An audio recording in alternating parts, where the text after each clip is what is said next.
everybody on YouTube? It's your boy, the Memphis Accelerate, welcoming you back to the 100 Days of Yu-Gi-Oh! Where every day, for 100 days, we're dueling with a different deck. Every single day.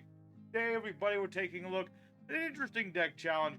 We're taking a look at No Spells Exodia. That's right, it's an Exodia deck, the classic strategy for instantly winning the game, but without the insane amount of draw cards we'd normally have. Instead, focusing more on a long-term sort of game. A more long-term, more like classic Exodia. Back in the day when Gravity Bind was rampant and draw power was a little more limited. So we got ourselves our Exodia deck today. We're going to be trying out some things, trying to get this boy into our hand and annihilate our opponent as we go. So we got ourselves our deck here today thanks to Mr. Eric Breeze, who wanted to see us take on this challenge to see if we can make Exodia in the long game. So, of course, if you want this deck list, trying something a little different, it's going to be at the end of today's video. So, stay until the end if you want to see what cards we're using in here. But for now, we're going to go into Yu-Gi-Oh! Pro, that Wild West of Yu-Gi-Oh! Show off the wombos and the combos, the what do's and the what not do's, and have ourselves a good old time. Let's get started. Alrighty, our first opponent, another day, another card game. We like to go first whenever we can in this deck, just for like that nice setup we got. And our opening hand, a potential, that's some potential to it. So we'll see where this goes. We have a lot of traps in this deck, as you can tell. We need the traps to do our draws and our protection for the most part.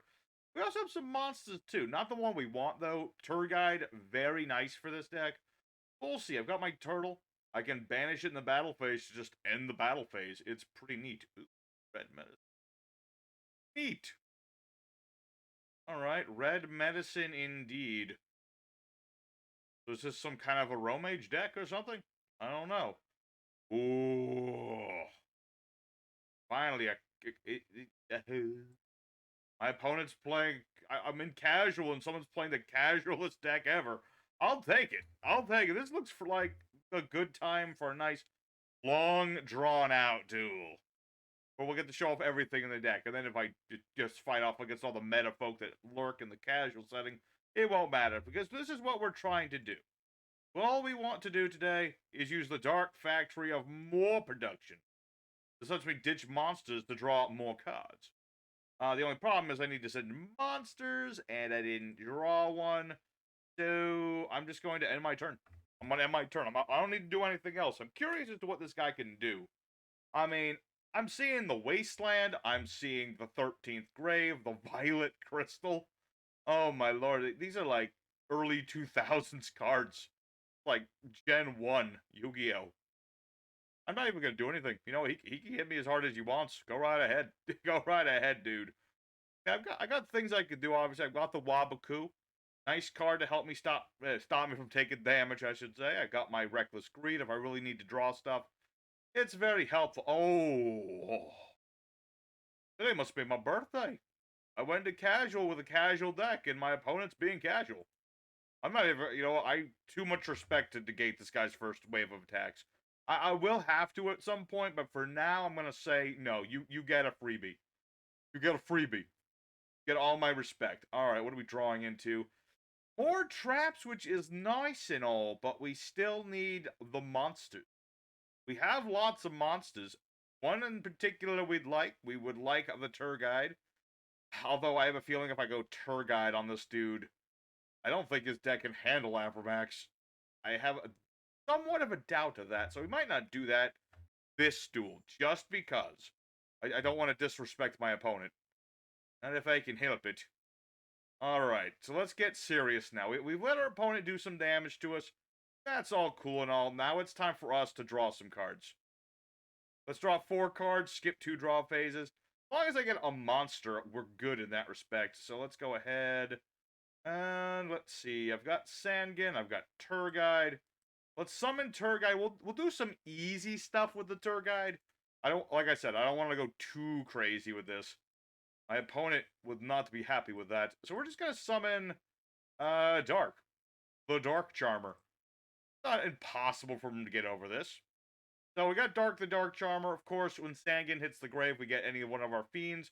But we can't use their effects. So more often than not, we get an Exodia piece or something of the like. Get that set up, set another card, and go for the Dark Factory, ditching our other Sangan. He won't activate, but it's still nice to have him going.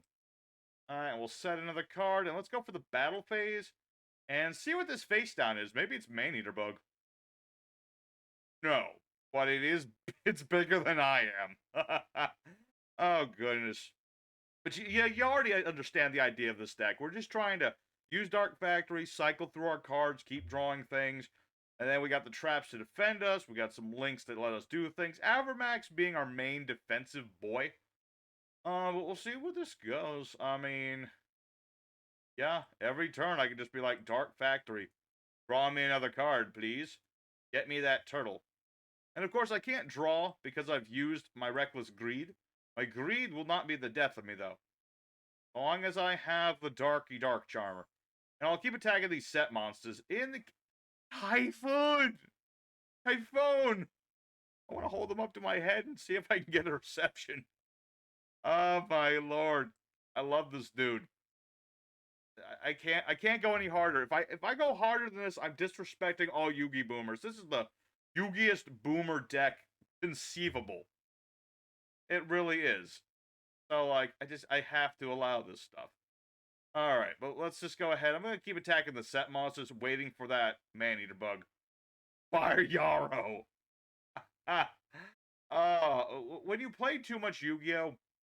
And you just keep saying the same old archetypes over and over again. You see, like, the Light Sworns, you see the Dogmaticas. Oh. You see, like, we see the Dogmaticas, the Sword Souls. What else? The Kaijus all over the place. The Tearlaments every other day. Then you see someone playing this. And this is great. This is the best. Now, I really want to do more, but I can't at the moment. I'm sorry, Terror the Terrible. You have to go back to the swamp. Say hi to Shrek for me. Say hi to my boy for me. But we should be good. I mean, I can't beat... I can't believe I'm going to say this. I can't beat over the giant soldier of stone at the moment. It's kind of too big. Even though my opponent decided to give me that boost for the good old Book of the Secret Arts. I'm hoping that I can keep... If I just draw into a few more monsters, I should be good. Let's see. If ever needed to, I could just trip it off Dark, but at the moment, I don't need to do that. So, I'm sorry, 13th Grave, it's your turn. I left him on the board as long as humanly possible. But it's time for him to go. We'll see where this goes. 16 turns. Normally, duels do not last this long. They never last this long. This is rare. This is rare territory for a duel, to go to 17 turns. But this is where we're going. We're just gonna keep drawing our cards. Eventually, we'll get into Sangan number 2. Or no, this is Sangan number 3. Think about it. I think summon, destroy by... Yeah, destroy by battle. I'm just going to go ahead and link into our Salamangreat Almirage. Who's another nice target for Dark Factory in this case, because I just don't want to... I just don't need him for anything else. That's the thing. Oh, my lord. This deck is hilarious. I'm really, really curious what his extra deck is. That's the thing I'm most curious about. Am I going to die to Hinatama before I loot? Before I draw into Exodia? That would be tragic, but I would gut laugh from that. That would be great. Not even joking. Alright, but as you can see, this is what we're trying to do. Yeah, normally, the duels are not going to go this long because, yeah, no, this is going to happen. Exodia! Obliterate! But yeah, in most duels, I would have done, like, all these traps to stop my opponent and stuff, but it's all good. So, first duel is a long one, but it does exactly what this deck's supposed to do. We're trying to get out the Exodia bits into our hand by drawing them using our Dark Factory, amongst other things. So we have a lot of defensive cards. It's a slow but steady wins the race scenario with this deck. So we'll see how it does against modern Yu-Gi-Oh!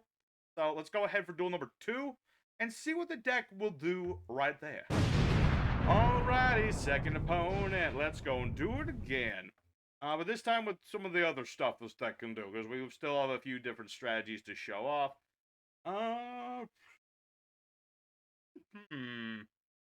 mean, we got a couple of these Malabranchis, so that's always a thing. Unfortunately, my opponent did nothing, but, you know, that's on them, unfortunately, that's all on them. So, what we're going to do is... what are we going to do? I don't want to do multiple things. We're going to normal summon Skarm, the Malabranch of the Burning Abyss. You can just normal summon him. He's a normal summonable monster. But we can special summon Seer, the Malabranch of the Burning Abyss, because we have no spell traps. Pretty nice. And we can't use his other effect this turn, but we can use other effects this turn. In this case, let me think. If I get Cherubini, get a Grapha, or a Graph, I should say. I can't do everything I'd like to do, so we're gonna go... I can go multiple ways with this, actually. Let's go... my brain is frying. If I send Graph to the grave, I can bring back a monster, but I cannot use the effect of Seer to bring back a monster.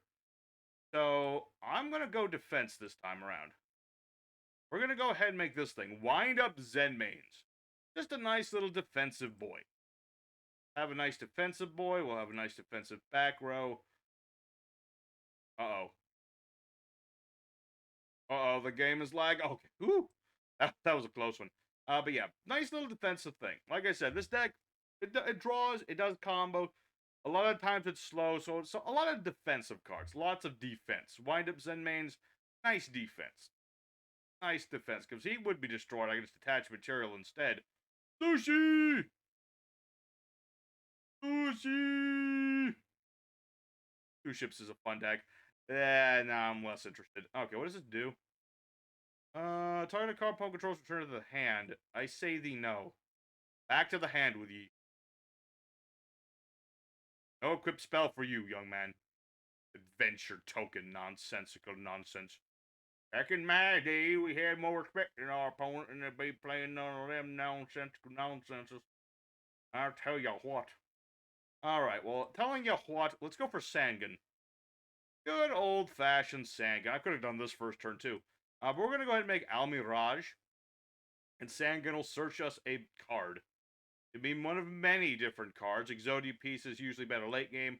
For now, we'll get Turgide, so that I can do stuff next turn. Actually, probably could have just went ahead and gone for my Exodia piece, but this works just as well. Let's go ahead into Senior Battle Phase. Control a monster, summon this card. Okay. The card effect had to be control an adventure token, but he didn't have an adventure token. Well, shoot dang, he put that in defense mode. It's almost like he's one of them smarty pantses. Alright. So this is some form of adventure tokens. The Suships. I liked the Suship part. I didn't like this part. Maybe that's just a personal thing of mine, but I'm just saying. So... nah, not yet. I could Reckless Greed, but this is more of like an emergency thing. This is a in case bad thing about to happen, break glass sort of situation. Yeah, I do still have Quaking Mirror Force. Pretty useful against a battle-focused archetype like the Suships. Oh no, we already had the field spell. How does this card work? If you summon a Gunkin, even during the damage deck, place one on top of the deck. Gunkin was special summoned sent to the grave by an opponent's card. And I could, but no, not yet. I'm going to see what I can get away with first. This is going to let him draw a card, and he gets a Suship spell trap. Then, summon to the X. No. He gets to put a card on top of his deck. Okay. Okay. It's not that bad. It'd be a lot worse. That's a nice thing about Suships that I like, is that they're as powerful as they can be. They're not like... wait. That. What is that? When did they get this? I don't even know what this is. Reveal Shari in the hand, place a counter on this card, reveal a Gunkin Exceeds from the next deck. Opponent declares a Gunkin monster's name except for itself, mentioned on a Gunkin. I didn't know that they had this. This is a new card. I love the artwork and I love the thing. Okay, so he reveals a Suship, and then I name a Suship. Except for Shari. Then I have to pick one. Okay, you already got this one, I guess. So, I guess you could have another one. I'd rather him not get the other two. If possible. Alright, dang, I gotta play Suships now. Now I really want to play Suships. I didn't know they had this. If this card's owner is destroyed by an opponent's card, opponent plays 500 life for every counter on this card. Oh. Okay, but that's only if I destroy it. Okay, that's not terrible. Let's see. I was never given a chance for the Grand Horn of Heaven, but okay. Go to the main page, target face-up cards, opponent controls the number of Gunkins. That could be a problem. That could be a slight issue. That is even bigger issue. Oh, it's only during his main phase. Okay, never mind. Now, the problem is the fact that he's got those bloody adventure tokens going. So he's going to have an Omni negate, and that's bad for me. Really bad. Dang it. This was just Suships. I'd be having more good field times like with that other guy. With all of his 13th Graves and Terror of the Terribles. This ain't no good field times. This is adventure tokens. One of the most dull-witted, like, engines ever. Like, what is the point of these? What is your end game adventure tokens? Like, legit. This is like all you do is you summon this guy. I chain Al Mirage to protect my boy. Okay, he's not so dumb as to... Not so dumb as to do that. Gotcha. Well, unfortunately, Zenmain's is Kaputski. He is Kaputski and a half. I would love to do more. I can at least bait out the negate. At least that's something, but it's not much. It ain't nearly enough, but at least it's something. Sorry, Zenmains, we tried, brother. Alright, Seer activates, though, so I at least get Skarm back, so... You know, Skarm will activate. It's a new 2,000 defense wall, so that's less damage. A little less damage, I can do that. Unless this token can join me automatically with something.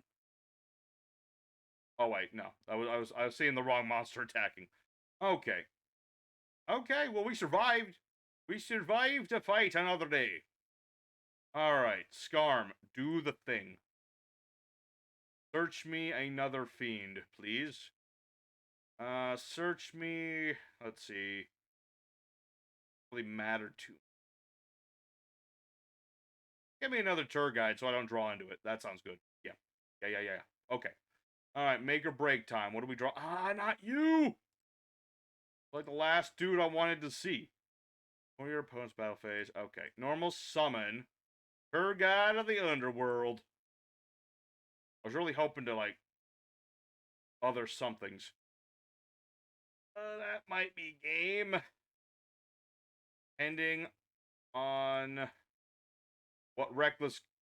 Oh, wait, that was in perm. Okay, I deserve that one. I deserve that one. So it looks like we lose this tool. I will go out on my own terms, at least half a ways. At least half a ways. Because Al Mirage will come back. I'm just gonna end it on my terms. Okay, I made a mistake. It wouldn't have mattered either way. I was just dead for rights. So, unfortunate that one. That the adventure tokens came to ruin our day. We were setting up things pretty good. Maybe I shouldn't have gone for Zenmains. Maybe I should have just tried to do, like, the Avermax thing. But either way, we gave it a shot. Let's go for Duel 3. And hopefully we can pull off a win one more time with this deck. Like I said, it's a slow deck, but it's got the power. So let's give it one more shot. Alright, everybody, the third and final opponent. The last chance for romance. The fight in third. And, you know, the first duel really showed what this deck was all about. We're just trying to just draw cards until we get Exodia. You know, we gotta... Okay. This would have been really good if I had one Dark Factory in mass production. But I got 3 of the darn thing. 3 of them things? 3 of them things.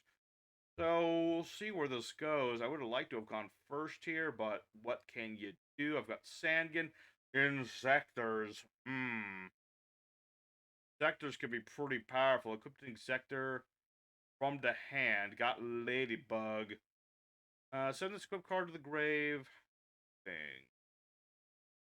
Okay. Okay, so he didn't really do much. He's set up, though, so we gotta be careful about that. Let me think of how I want this to go. I'm going to set up a Sangan. I'm gonna set the Dark Factory. Set a Wabaku, and I'm gonna set Compulse. What does this do? 7 equip is sent from the grave, 7 Inzektor from the deck. Okay. Okay, we'll see where this goes. Opponent can activate spell traps when he declares an attack. Okay, I could use extra life points. I'll take it. Gonna activate the Dark Factory of Mass Production. This equips from the grave, right? Yeah, it does. Okay. And not yet. Not yet. I'd rather set things up, so not yet. Get our tour guide and see if we can pull off that combo. Because I've been getting Avermax on the board. I think I can deal with Dragonfly. Maybe. Start of the battle phase. Compulse. Back to the hand with ye. Granted, he will be able to summon Dragonfly again and equip one of those things. But that'll slow him down a bit. That'll slow him down a smidge. At the very least, it stops him from wiping out my life points. Granted, I have extra life points now, but still. Ooh, hello. My opponent did nothing. Perfect. Let's summon out our tour guide of the underworld. I'm going to use her effect. And we're going to go ahead and grab our Fiendish Rhino Warrior. Do that. Let's go ahead. Where is Cherbini? In a bikini. There you are. So we'll make Cherbini. Then that'll activate our Rhino Warrior's effect, sending another monster to the grave. We're going to send Graph. Graph will activate. And we're going to get Skarm. Skarm onto the board. This way we'll have a nice defensive monster, as well as we'll get more cards. Now we're going to send, I think it was Seer. Yeah. Send Seer for this. Because then Seer will bring back Graph. And then I can make my boy. Should be pretty good. Although, I know Inzektors are not that easy to take down. Sure, they have something to get around Avermax. I don't know what it is, but I'm sure it exists. But for now, we'll just go ahead and do that. Oh, and I do have the Grand Horn of Heaven. That'll be useful. Oh no, does he have Nibiru? That could be bad if he has Nibiru. I can deal with it if he has Nibiru, but it still sucks when you go on to all this effort and your opponent Nibiru's you. We'll see where this goes. So, yeah, that'll do for now. Okay, no Nibiru. Perfect. Let's go for Skarm. Go for Skarm, and we're going to get Tour Guide. I'd rather get Tour Guide here, because then I summon Tour Guide, get Sangan, link him off, search, use Dark Factory. My opponent surrenders. Alright, you know what? I hate to count that as a win, but technically speaking, we did what we were trying to do. We drew cards, we did the combo for Avermax, and from now on, I was just going to keep drawing and searching and what have you. So I'm going to count that as a win. Slow and steady wins the race, and I'm just going to say the race. I'm like Elmer Fudd. That's hat, kind of. But yeah, we're going to call that a win. Let's go for the end screen. Alrighty, everybody. So no spells. Exodia did go 2 out of 3. Admittedly, that last guy just kind of surrendered, but it still counts as a win, because we were able to interrupt his flow and start drawing cards, and that's what this deck likes to do. Lots of draw, lots of defense, and you go for broke, you get Exodia. You know, that's what this deck is trying to do, that's what we want to do, that's what we did, gosh darn it. Even if that first guy was the coolest duels I've seen in a while. Who summons Fire Yarrow in 2024? That guy did. He was a cool dude, so hope everybody enjoyed seeing the No Spells Exodia. Real quick, we'll go over the deck list, and then I'll say my farewell. So, for the main deck today, of course, we have all 5 pieces of Exodia. That's no-brainer there. We have triple Electromagnetic Turtle. We have one Seer of the Malbranch of the Burning Abyss. We have one Fiendish Rhino Warrior. One Libic of the Burning Abyss. We have one Graph of the Burning Abyss. We have 3 Turguides, 3 Sangan, 1 Skarm, 3 copies of Battle Fader for protection, of course. We have triple Waboku, double Reckless Greed, triple Quaking Force. We have a Jar Greed just for flavor. We have triple Compulse, triple Dark Factory, and triple Grand Horn of Heaven, which is now reduced to 2. We have 2 Salamangreat Alum Mirage, 2 copies of Cherubini. We got 2 Mascarenas here. 2 copies of Dark the Dark Gloomy, 2 Max. We have 1 Dante, which could probably be replaced with a Link Karibo, actually. We have 1 number 75. We have Wind Up Zen Mains. We have Gaga Cowboy and a Baguska, who I just realized we could barely make, but, you know, he's there if you ever could make it and would want to make it. As for the side deck, it was just things like Swift Scarecrow, Link Karibo, of course, would also be welcome here. And if you can get appropriate going with certain cards, it's worth a try. It's just very finicky. So, yes, everyone, that was today's deck. I hope you all enjoyed it. If you did, make sure to smack the like button to let me know you liked some No Spell Exodia. And tomorrow, we're taking a look at some Sprite Melfies. So, till then, your boy Memphis is signing out. I'll see you guys again very soon with more Yu-Gi-Oh! Action. Till then, y'all stay safe, stay happy, and you have a good one.